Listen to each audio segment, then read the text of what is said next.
మోసపోవద్దు. మందిరానికి వస్తున్న బిడ్డలు, నిన్ను నీవు మోసగించుకొని ఇక్కడ కూర్చోవద్దు. మొదట్లోనే చెప్పా, భూమి మీద ఏ ఆత్మ ఏలుబడి చేస్తుంది? మోసపుచ్చు ఆత్మ. నేను దేవుళ్ళో ఉన్నా, నేను బాప్తిజం తీసుకున్నా, నేను సంఘంలో ఉన్నా, నేను కాணிకలు ఇస్తున్నా, దశంభాగాలు ఇస్తున్నా, అడిగిందల్లా ఇస్తున్నా, ప్రతి దానికి నా పేరు ఉంటాయి. చర్చలు చూసుకో, చర్చికి దొడ్డి డబ్బా తీసుకపోతే దొడ్డి డబ్బా కూడా నా పేరు ఉండదు. ఏమనుకున్నా?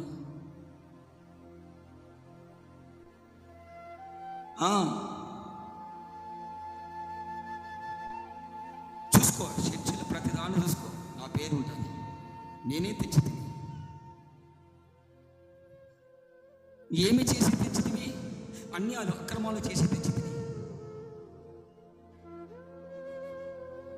గమనించు జాగ్రత్తగా. నా ప్రియులారా, నా సంఘమా, దేవుని ప్రజలారా, విను జాగ్రత్తగా. నిన్ను నీవు మోసపుచ్చుకునే స్థితిలో ఉండదు. నిన్ను నీవు నరకాగ్నిగుండానికి అప్పగించుకునే స్థితిలో ఉండదు. భూమి మీద పడద్రోయబడింది ఈ ఆత్మ. దేవుళ్ళో ఉన్నాను, ప్రభులో ఉన్నాను, బాప్తిజంలో ఉన్నాను, బలలో చేయేస్తున్నాను, అర్పణ అర్పిస్తున్నా, మందిరంలో కొదవంటి ఇస్తున్నా, అందరికానికి ఎక్కువిచ్చేది నేనే. ఒక్క రూపాయి తక్కువ ఇచ్చిందని చెప్పిన కూడా ఒప్పుకోకూడకుండా ఉండేది కూడా నేనే.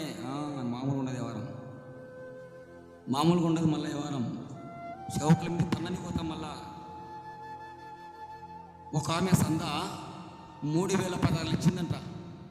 ఏంట సంద రాసి పేపర్లు ఉన్నాయి కదా, ఇటువై మనవి, ఆ పేపర్లలో పెట్టి ఆర్ఎస్ అని ఉంటే అది రాసిందంట 6300 పదాలని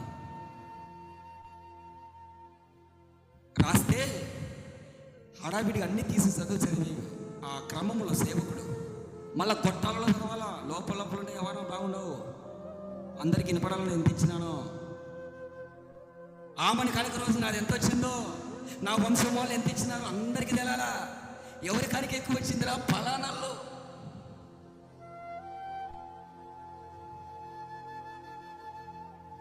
మోసపుచ్చుకొని ఎన్నాళ్ళు నువ్వు కూర్చుంటావు ఒక చోట, ఎన్నాళ్ళు కట్టబడతావు ఒక చోట.